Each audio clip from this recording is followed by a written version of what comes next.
Hi, my name is Craig Carton, and welcome to The Comeback. As a responsible gaming ambassador for FanDuel and someone who has personally navigated the challenges of gambling addiction, I understand the impact it can have on your life and the lives of those you care about. The road to recovery is not easy, but I've committed myself to helping others who are facing similar struggles. At The Comeback, we aim to amplify real stories of those who have experienced the highs and lows of gambling addiction. We are here to break down the stigma surrounding gambling disorder and provide the support and resources needed to help individuals and their families and show that recovery is possible. My mission is to inspire hope, offer support, and remind everyone that the path to regaining control starts with understanding. Welcome to The Comeback.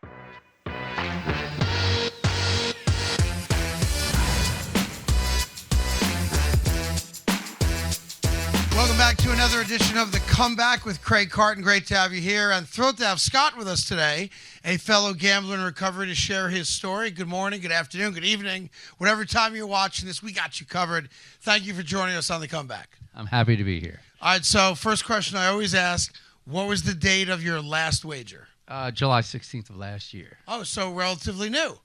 To this To a gambling recovery, at least, yeah? Well, yes. Sure. I did have a period of abstinence that lasted 14 months earlier. Okay. So, but currently, I'm thrilled to be here right now. Coming up in July will be a special date for you to be 1 year without gambling at all, and you're going to get there, there's no doubt. Do you have any doubt in your mind that you'll get there?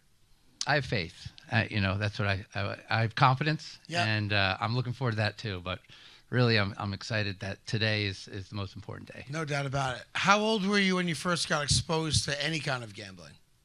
I thought back a while. I had a career where I day traded, short order execution, second level stuff. Before that, I could think back to bingo and things like that. But it really became a problem for me in the essence that it's looked at as a problem about 6 years ago. Was there a life event that led to it, or did you have extra time on your hands? What led you from, I'm not a big gambler, gambling's not a problem, to all of a sudden, I am a gambler and I'm a compulsive gambler? Well, let's see. I was never a video game player, and it was probably the advent of the legalization of gambling on your phone. So at that point, I grew up, actually, I was a little afraid of casinos and what I thought was like this underworld of gambling and that kind of stuff. And so, I'm a very inquisitive, curious guy. So I heard a lot about it, and I got into a couple of these kind of casino apps, gambling apps, and ran away with it. Table games were my thing. I was going to say, so you're on the app, you kind of have a choice. You can be a guy who gambles on sports, which is the early entry for people on their phones, or you can become a casino game gambler, which means blackjack, roulette, craps, etc. So I'm assuming, and if I'm wrong, I'm wrong, blackjack? That was probably the go-to. Okay. When I went full tilt and tried to make up mass losses, it would be a roulette, wing it. Okay. Trying to get the big win? Yeah. Thinking back, though, I grew up playing golf, and we always played like a $2 Nassau, Sure. and still to this day, even with big spenders, that's all it was just a $2 Nassau. So for me, that switch flipped when it came to the table games on the phone. But so my gut is that you probably have a mathematical brain. You were in finance at some capacity, and you're a golfer, so there's always a little bit of action. Nothing crazy, nothing that you can't, withstand or handle at the end of 18 holes with your buddies. So that's why I picked blackjack. I would think the math involved with blackjack, the speed of the game, is something that was alluring to you. It was definitely the turnover. It was quick. There was actually some noise associated with it, and the numbers worked fast. Yeah. And the money didn't matter. It was really just buttons. I would think that online blackjack play eventually would be something that you would then take into a bricks and mortar casino as opposed to staying on your phone. I look at this. I was never considering myself a professional gambler. I knew the odds. Thank you. I'm fairly smart with that. There was some I guess, nostalgia or superstition occasionally. How would I feel lucky? And so the pace of it was big. And you know what caught me? If I want to consider myself a gambling addict, is I suffered from delusional thinking and a loss of perspective, a lack of perspective. It was just go, go, go, wham, wham, wham. And then I couldn't stop. I lost track of time. The money, was disappearing. Sure. So give me an idea, height of the problem. How often are you, whether it's in person or on your phone, like how many hours a day are you committing to online wagering or any kind of wagering? I have three ideas I could share with you. It didn't matter the time of day. It wasn't for long periods of time for me. Got to the point where I was worried about when certain clearing merchant banks would clear in the middle of the night, and or I could transfer monies and such like that. So that was interesting. If I was impatient and I was stuck at a stoplight, and I could lose $2,000 at a red light, and it would be ridiculous. But I'll give you an example too that I look back now on. And so when COVID came about, I became a professional golf caddy, and I call myself professional because it was my profession. It is my profession, right? And so if I'm commanding $120 a bag for a loop, and I go out with two guys, beautiful day, and I get $220 instead of $240, in my head. It's good stuff for 6 hours with great guys. And so I'll walk back from the pro shop to my car, roughly the length of, two par fours, right? And I'll put $20 down to think that I need to make that up. That's what I was worth or something like that. Lose that, double it. Lose that, double it. Lose that, double it. And suddenly, by the time you could do the exponential math. By the time I get to my car, I lost $2,800. The 6 hours you made the 220 and it's gone in the walk to the car. Well, and then some. No, yeah, that's right. I got to do 11 more days of work to make up what I just lost. It was a little sickness. Did you get mad at yourself? Was there a point like you're online and I just busted my hump for 220 and I just threw $500 out, literally in the walk to the car? How dumb am I? How stupid can I be? Any of that? I look back like I knew better, and I should. It's like, don't touch this, don't even do it, and I did it anyway. That's how I got a little depressed at times. Sure. Well, look, compulsive gambling is a lonely man's sport. Yeah. The images you see of guys at a craps table high-fiving each other. That's not the compulsive gambler. Most compulsive gamblers, there's nothing that's 100-0. You don't want the crowd. Don't want people to even know what they're doing. It's a very lonely existence when your entire focus is on gambling.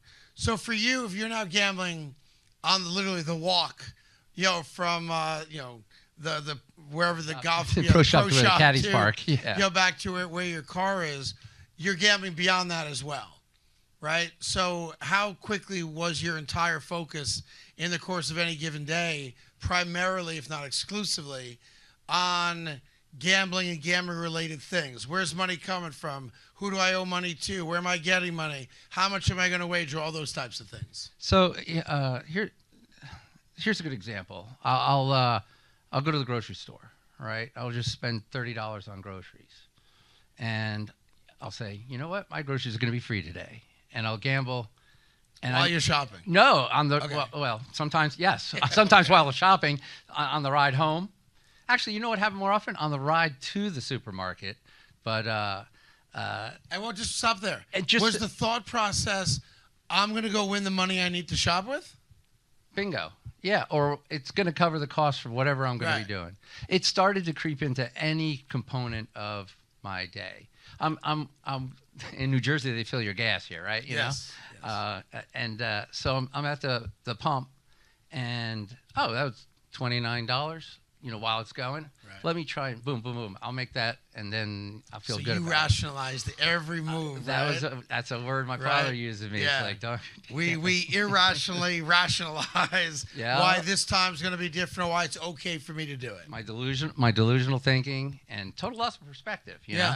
So, did you ever get in trouble financially? I imagine there had to be moments where you didn't have enough money to cover what the loss was, or your credit cards are all maxed out, bank account is empty. Did you experience all of that?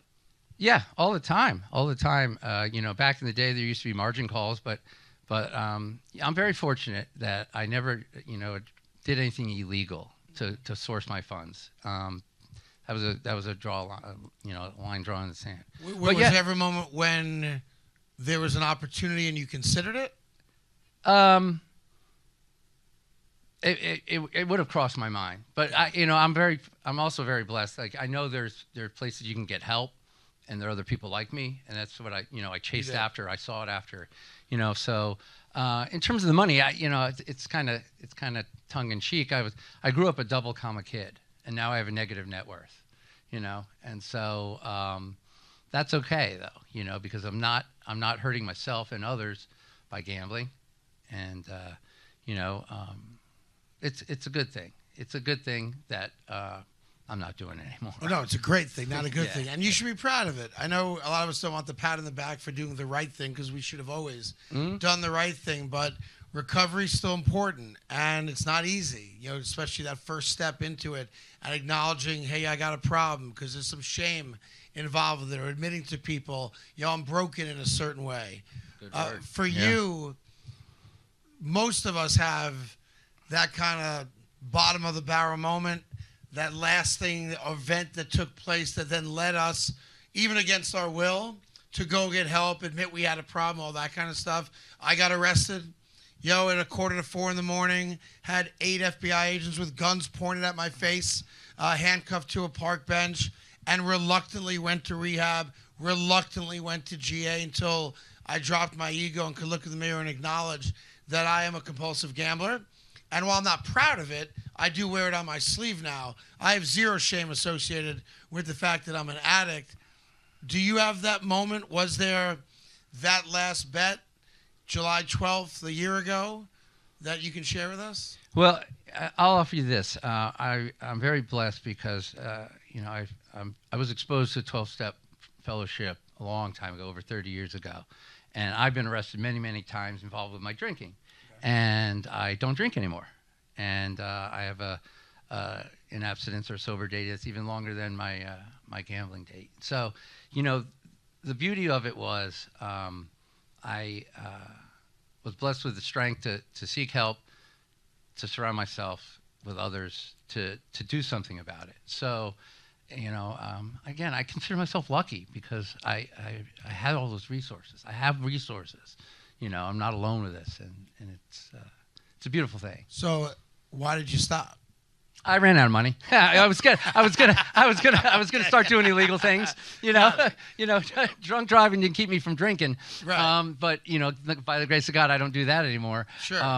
So maybe I was a higher bottom. I don't know, but I ran out of money. So was that, lenders finally said, wait, his uncollateralized revolving credit limit is we got to check this here. Yeah, we can't let that guy bet anymore. Was there that last day? Did you know you were like full tilt going into that last time you gambled? Did you know if I lose, I'm out of dough? I knew I was at a breaking point. Basically, I was spiritually bankrupt, if that's a good term. Yeah, Sure. I was cooked. Tired of being tired. Yeah, it was pretty pooped. Yeah. So when you wake up the next morning, having already been through a different a 12-step program successfully, Thank you. Was it? I know exactly what I need to do. I know I've got the ability to do it because I did it, and I continue to do it. When it came to drinking, did you approach GA or getting help for gambling in a similar manner, or is it totally new? Oh, to answer that, I was scared. I was still scared. Fear runs a lot of my life, but I've never doubted the hope, and it gave me strength. I mean, it's a real beautiful thing. I kind of created my own mission statement when I knew I had to face my life. Basically, I had to put my life together. Sure. It's only 3 things. Like the first one is just have fun in sobriety or abstinence. Number 2 is help somebody else. Don't be all about me. And the last one is however I want to do it. It's like build a community, build a legacy. And so, today I humbly say I'm doing that. So, getting to meet you and Yeah, getting to help others. very maybe, special, by you the know? way. And this is fun, by the way. This is fun for me. Yeah, I don't mind talking about it either. I used to have great shame associated with it, which was pure ego talking. I never wanted to admit that I was broken, that I had a problem, that I couldn't help myself, that even to this day, like if you gave me money and sent me to a casino and said the only rule is you can only bet $5 a hand, I know 100% that I'm not capable of doing that. Just not capable of it at all. For you now, almost a full year into your gambling recovery, Sure. What's life like without the worry of my bank account's empty, my credit cards are maxed out, I don't know where my next dollar's coming from, even though you are blessed and certainly have supportive family members and friends. What's it like for you going from a world where you spent so much time thinking emotionally and mentally about gambling and the next time you're going to do it to now not having to worry about that at all? Well, so they oftentimes you might hear to be happy, joyous, and free, you know, and I've experienced and am experiencing happiness and joy. Life is good. But life is good. Life is very good. The freedom. So there was obsessive thinking. There was constant worry. So just it's kind of a liberation. You know, if I don't drink, if I don't place a bet, the world is all mine. You know, but it's having that freedom. And so when you ask, well, what's a day like today? It's a blessing. I have a lot of peace and a lot of serenity today. You know. Sure. You know, I'm having a lot of fun and wasn't nervous, wasn't anxious, you know, and those are some of the emotions that other people, you know, man, I've been doing a lot of research on what caused me to have certain character traits, I guess you would call them. I don't like calling them defects. Yeah. And I've been addressing those, and so I could say I'm happy, joyous, and free today. Yeah. Most people take it for granted, right? Yeah. When you that's very live true. the life you've lived many times over, you suddenly don't take it for granted because it's not promised. That is true. It's not guaranteed. You know, it's. And now look, it's our fault. Our wounds are all self-inflicted, but happiness, easy peasy lifestyle, man, no one guarantees you that. No, these are intangible blessings. Sure. One of the things I try to do with this show is humanize addicts like myself and like yourself. And I think people need to recognize we're not animals. We're not people that you can't associate with or socialize with. And I think it's important for more and more people, regular people, average, everyday people, to share their stories. And I wonder if I put you in a room full of people that maybe you're at step one, where Okay. today's the day they were where you are almost a year ago, where I was, 7 years ago, where I don't know what I'm doing. I don't know how to get help. I'm not even sure if I can be helped. Based on your life experience, what do you say to a person that's at step one of this? I congratulate them if they're at step one. For me, it's a lot of more attraction than promotion. I try and set the example, and then I ask the question. You know, this is a disease, if you want to call it a disease, that needs to be self-diagnosed. So, are you at that point where you're powerless over something, or something's unmanageable, and then you're ready, and then you just got to do work. You gotta, You gotta take the big step. You got to be disciplined, because I know a lot of compulsive gamblers are undisciplined. Sure. I know I sure. was. So Yeah, it's a weird thing. Like, you spend so much of your time focused on one thing, one activity, to then live a life without it at all is daunting for a lot of people, because you're so vested, just time, emotionally, mentally, in gambling. It's hard for people when you say to them, yeah, you're most likely never going to do that again.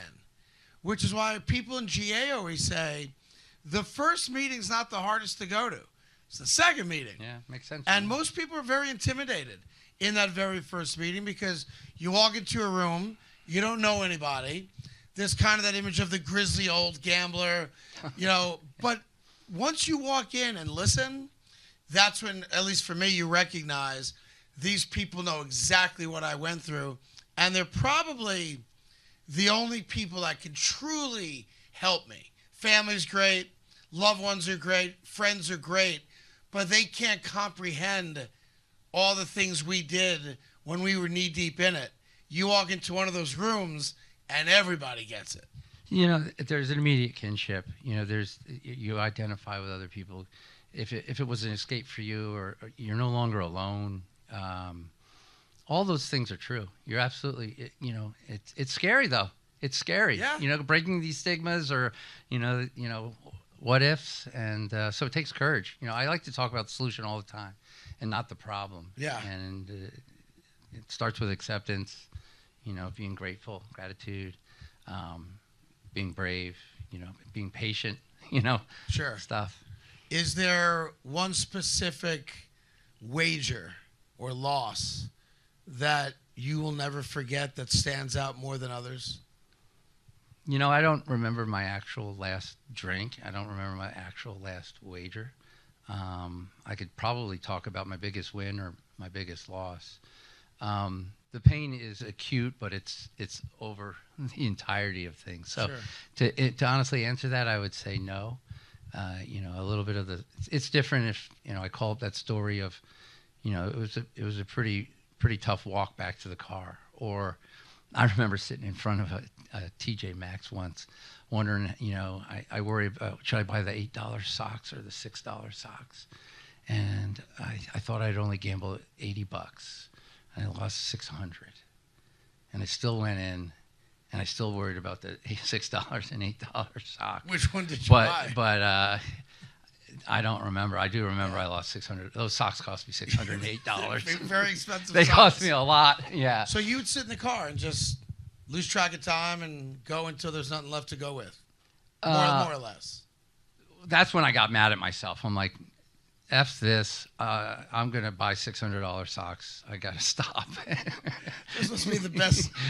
There are also times when, you hit your deposit limits and other things like that, where there are guardrails where they're trying to keep you sane. But, there's no, when I'm in action, there's no sanity associated with it. Final question for you. Yeah. Is there any aspect of gambling you miss? That's a great question. No, because I don't want to go back to it. Yeah. Yeah. I think miss is maybe the wrong description, but I don't miss it. No, it feels good to be dead to me. I just have to be aware that it's not literally dead to me. No, you have to be smart. You have to there's concentrate. Vulnerabilities. There's other things, but because you're I exposed do not to it. miss it. I do not miss it. Do you still play golf? I do. One of the first things I had to figure out is, do I like to play golf without drinking? Then I had to figure out, do I like to play golf without gambling? And then I said to myself, am I really having fun with playing golf this way? And I can say yes to all three. So I enjoy golfing. I appreciate you coming by and taking time out of your day to sit with me here. I'm proud of you. Oh, thank I you. hope we can celebrate that 1 year, at least with a phone call together. Yep. Because it's a big thing, and you should be proud of it. And we need to share these stories more and more. And I can't thank you enough for coming. Yeah, on. milestones are important. Thanks. Thank you. Craig, That's appreciate Scott, it. everybody. Appreciate you watching another episode of The Comeback. Thank you for watching. It's no secret that problems with gambling can have repercussions beyond just the game and can result in significant impact to one's mental health.